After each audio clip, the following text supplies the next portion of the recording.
Hey guys, welcome to Meg's House, and on today we're talking all about Dove Men Plus Care. I have my husband Jannar here, and he's going to tell us all about his experience. I'm a dadvocate. Oh, he's a dadvocate, okay. Because he was a recipient for the Paternity Leave Fund, and so we got questions. You got questions. Exactly, I'm asking the questions for y'all. Question number 1, what is the Dove Men Plus Care Paternity Leave Fund? It's basically a fund that Dove and other people, I forgot like the other entities or whatever, but it's basically a fund to fund dads that didn't get paternity leave on their jobs, or things that probably happened on the job where they couldn't get paternity leave or whatever, or their job doesn't grant them paternity leave. So it's just I guess like a little help up or help, just money to help them get along their newborn journey with their babies. How did you find out about this? Well, I found out about it by we were walking in Sam's, and one of your co-workers or whatever like that, he basically told us about it, and I was like, see, when you have a good woman, she brings good things to your life. But anyway. Yeah, whatever. But yeah, we were working in Sam's, and the guy told us about it, and I was just like, what? My wife was like, well, look into it. She pulled up the site, and I filled it out, and I wasn't really worried about it, because I think it was, I don't know, I filled it out, in April? Or May or something like that? Yeah, I thought it, honestly, I thought what everybody would think, that it may be a scam. I thought it was a scam. So you thought it was like a scam under the name, like under Dove's name? Somebody else was kind of running a scam under their name? Or like what part of it seemed like, or it just seemed too good to be true? It kind of was too good to be true, because it's like, oh, these people going to give you money just for you basically telling your story. But turned out it wasn't. So. Yeah. And I was going to say, I just thought that we didn't get it because it was completed so long ago. And then, did you get an email or a phone call? I think if it was an email that said basically you have been chosen to have an interview for the Paternity Leave Fund. So you had to answer questions, then do an interview. You had to answer questions, then do an interview. Then there was more steps after that. Like what? Basically, once you signed the petition, because there was a petition with that. Like, you signed a petition to say that you believe that paid family leave should be implemented all over the world. Paid family leave and paternity leave. Paid paternity leave for all men. Did they do like any background checks or anything like that? Well, of course. It was a long process as far as once you do win a recipient, once you do win it or whatever, you have so many things that you have to do. So you have to sign an affidavit that's saying that you release your information to them. Because basically at first I'm like, why do they need my social security number or whatever like that? But it turns out that they need that because they're giving you a background check. They're giving you a background check because they don't want to tarnish their brand by giving, you won the money or you won the award or whatever, but they don't want to give it to nobody that's a rapist or something like that, because that's going to tarnish their brand. Background check. It was signing so many affidavits, saying that you were going to release your family photos to them and things like that. Why do you think that men should have paternity leave? I think that 2 parents need to be in the household, and the dad, I feel like the dad need time to bond with the baby also. Well, for centuries, it's just been mom. So our ages, decades out. Yeah, that's so archaic and cliche, because, which is true, that was the whole thing back then. Like, all right, well, the man go to work, the woman take care of the baby. Well, in today's time, it's it's about the family dynamic and the family structure, because at the end of the day, with watching my wife breastfeed and do all the other things, she needs support. So the paid paternity leave benefits both parents and the whole family structure, the whole family dynamic as a whole, because the dad being home with getting paid paternity leave also helps support the mother, because the mother could do other things. She could breastfeed, do what she need to do, and you could be, getting the bottles. You could be doing stuff around the house if you got other kids. So paid paternity leave hits on so many different areas. Who is the Plus team? The Plus team is the co-founder is Katie Beck. She's the co-founder. So basically, I think it's paid leave for United States. So basically, it's a nonprofit company that basically go around to help people. I think they help people like Walmart, Target, to implement Starbucks to implement the whole paid paternity leave. So it's just not with the Plus team. It's just not a paid paternity leave. It's medical leave also, because a lot of companies does like that FMLA, family leave. A lot of jobs offer that, but that's not paid. People, people say, "Oh, I get FMLA," but FMLA is not paid. That's under a different act. So, that's the Plus. The Plus team basically is a nonprofit that helps people get.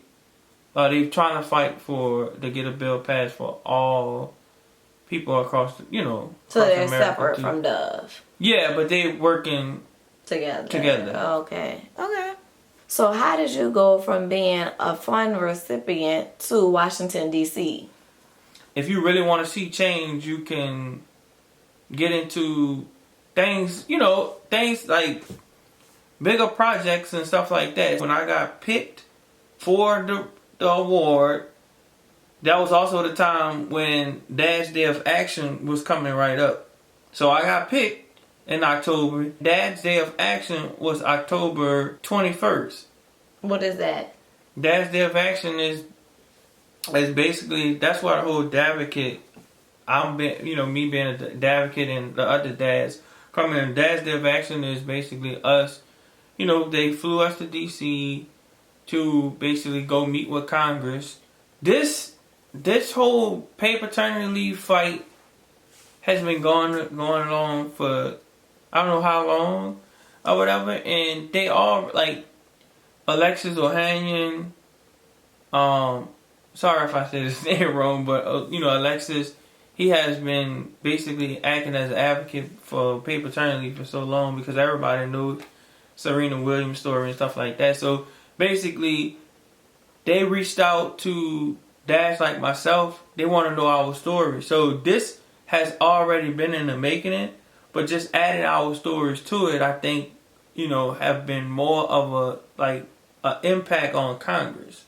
So that's why the whole DC thing came in at, I think, because they wanted to know. I was from Louisiana. You had other dads from California, from Texas, different cultures. All of us, it was different cultures, like Black, Asian. Speaking of that, tell me more about the people that you met, the other dads that were there, or Davocates, as you say. Yeah, we Davocates. I met this guy named Robert Skaggs. He was from California. Rudy was from Chicago.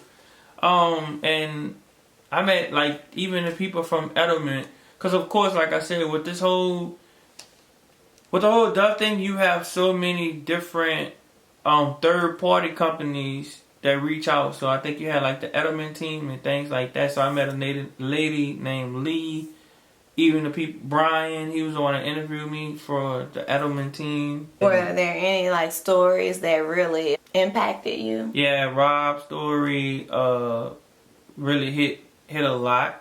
Like, it really hit me because, he had, his daughter was born with cancer.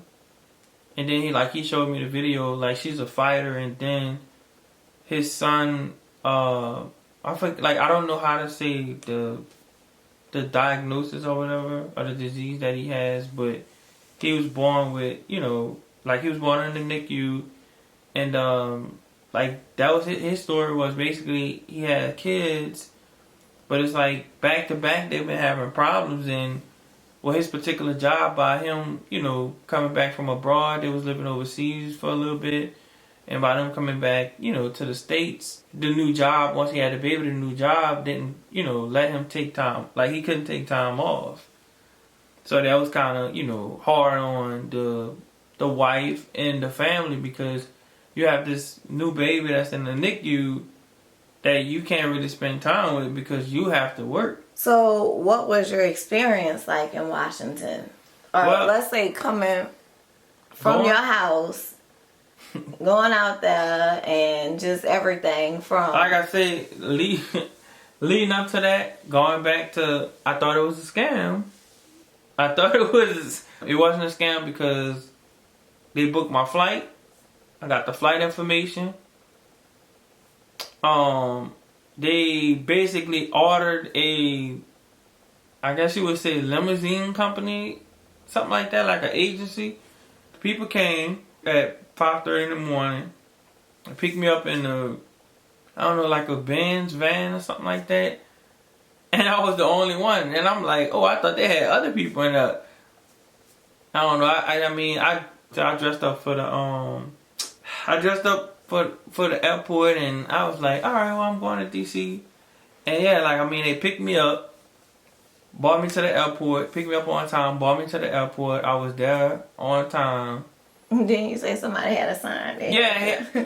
No, that's when I got to D.C. Oh, they had your name. Yeah, I never been to D.C. before. When I got to D.C., they had a guy with my name, like, he had my name, like, oh, Janor.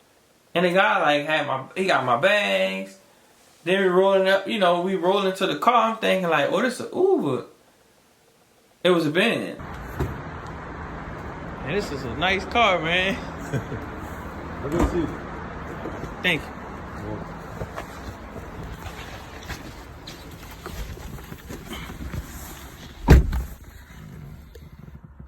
And them boys got me running the Benz. Come on, bro.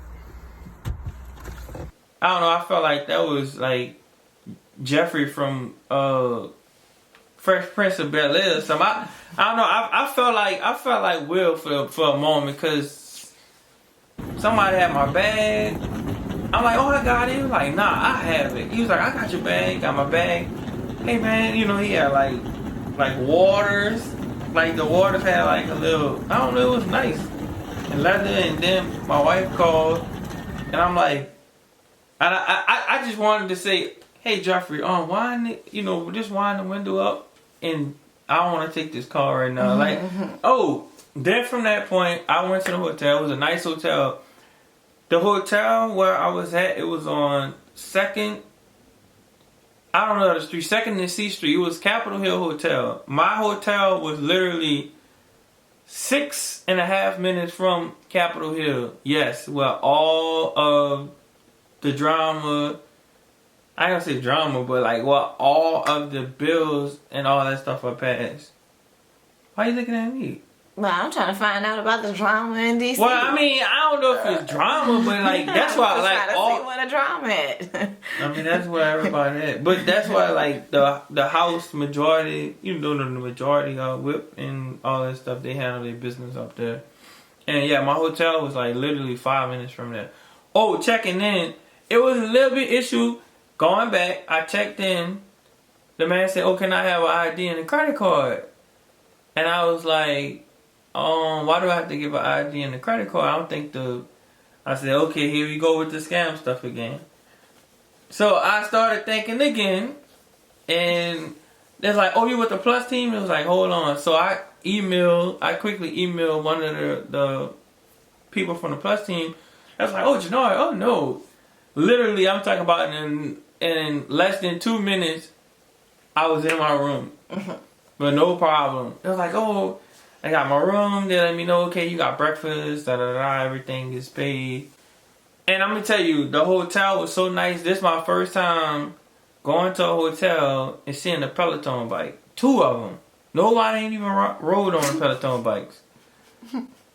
Like, this is my first time. And I was like, oh, I'm going to ride on the Peloton bike. And I would make it. I'm on one of them bikes, yeah. But anyway. You on the Peloton bike? I sure do. So how did you feel about meeting people like Bill Cassidy, Alexis Ohanian, Cedric Richmond? what's that guy running for president? Cory Booker. I actually didn't meet Cory Booker. He wasn't there? No. He was there, but they had a meeting upstairs where it was on the second floor. They had to go vote for something. Mark Rubio, Republican. So, all of these people were there. How did you feel about being in the same room with those? I'm sorry. Honestly, I felt cool. I like talking to people. Because, I don't know, even though, I was in D.C., I was with these congressmen, and all these state representatives and stuff like that. But I felt like, oh, this is normal. He a regular person like me. Because they shared their story, listened to our story, and it wasn't like a judgment or I don't know. I felt like our story was captivating for them. Like they were listening. Anybody bring their kids there? Yeah, I forgot the guy's name, but of course I think he was. I don't know if he was a Republican or a Democrat. It doesn't matter, but he basically telling his story. His wife was basically doing something very important. Like I don't know what type of job title she had, but he said it was pretty cool to bring his daughter with him to work. So he brought his daughter to Capitol Hill. Yeah, she was with him. Cedric Richmond had a story. Everybody had a story. Everyone had kids. So what's the next? I think me being up there, sparked something in me to start I would say like a dad's group out here, like a dad social group. Probably like a dad stroll with the kids. We meet up and, probably talk about dad problems. I ain't gonna say problems, but things to help other younger dads. Because from what I'm learning, I think that dads should have dad friends.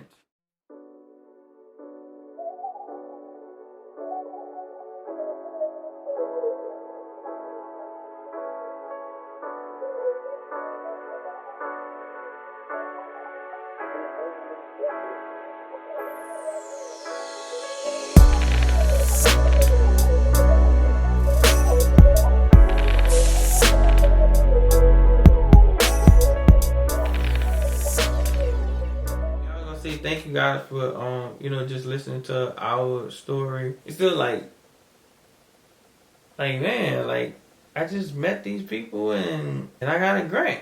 And it's dope. Well, you guys, that is it for today. Thanks for watching this video. Please check out other videos down below or at the end of this video. Make sure you subscribe and like this video. If you have any questions, you can definitely leave them in the comments below. Also, make sure you check out links. I have an Amazon store where you can get all type of baby items, household items. Check out the other videos. Until next time. Turn your lights on. The lights, the click, click, click lights. I don't know why I always thought you said likes. I said lights. I'm thinking about Instagram.